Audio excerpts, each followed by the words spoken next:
Hello viewers, welcome back to my channel Rangana world. আসসালামু আলাইকুম। আজকে আমি তৈরি করে দেখাবো চিকেন তন্দুরি ওভেন ছাড়া চুলায় এবং বাড়তি মশলার ঝামেলা ছাড়াই তৈরি করে নিয়েছি প্যাকেটের মশলা দিয়ে খুব সহজে। এটা কিন্তু খেতে অনেক টেস্ট এবং ঝামেলা ছাড়া।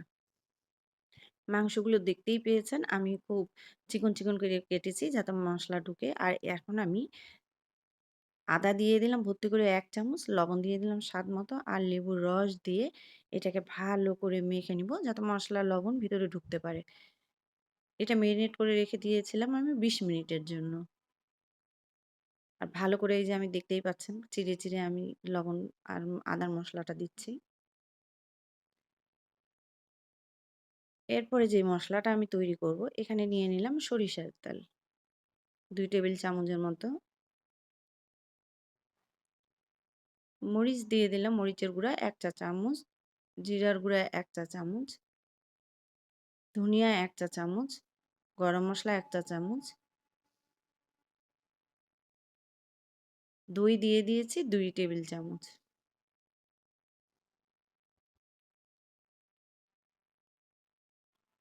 আর এই যে রাঁধুনি মসলা, ম্যাজিক মসলা এটাতেই বেশি স্বাদ আসে। এটা দিয়ে দিলাম ২ টেবিল চামচ। এটা অবশ্যই দিবেন।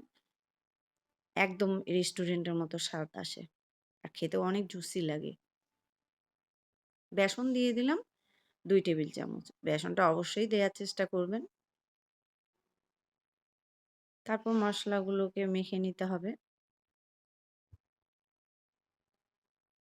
আচ্ছা, এই পর্যায়ে একটু হলুদ দিয়ে দিচ্ছি কালারের জন্য।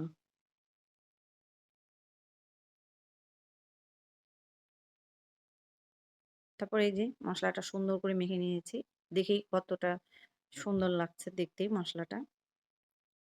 এখন আমি যেটা করব ২০ মিনিটের জন্য যে মেরিনেট করে রেখেছিলাম চিকেনগুলোকে আমি এখন এই মসলার মধ্যে দিয়ে ভালো করে মেখে নিব। আর চেষ্টা করবেন চিড়া জায়গাগুলোতে মসলাটা যেন ভিতরে দেওয়ার জন্য। তাহলে খেতে কিন্তু ভালো লাগবে।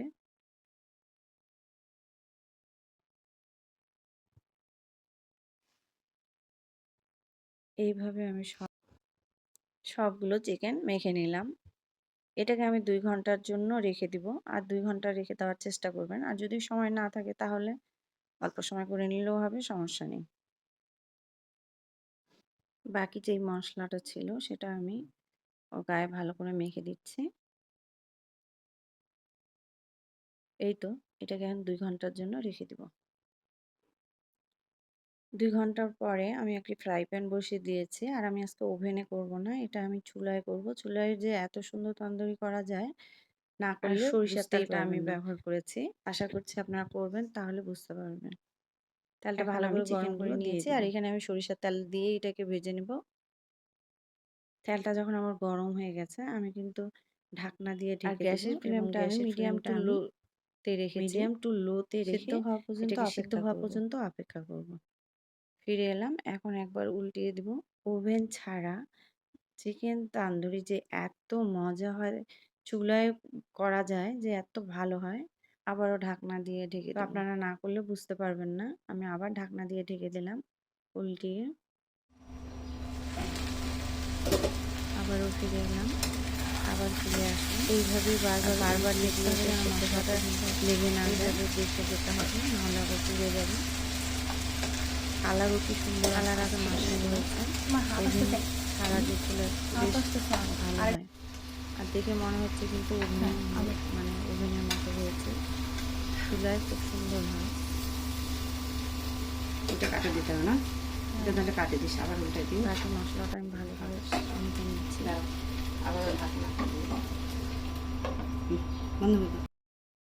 এরপরে আমি কালার আনার জন্য প্লেন একটি তাওয়াতে দিয়ে কালার করে নিচ্ছি। কালার করে নেওয়ার পরে ওই মসলার মধ্যে আবার চিকেনগুলোকে দিয়ে দিব।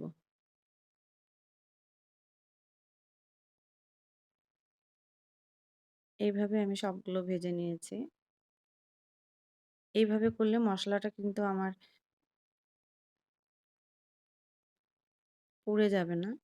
বাকি একটা ছিল ওটাও আমি এইভাবেই ভেজে নিয়েছি। অলমোস্ট চিকেন তান্দুরিটা হয়ে গেছে। আর বাসায় তৈরি নান রুটি আর মেয়োনিজটাও আমি বাসায় তৈরি করেছি। এইভাবেই সার্ভ করে নিলাম। আশা করছি আপনাদেরকে ভালো লাগবে। আজকের মতো এখানেই শেষ করলাম।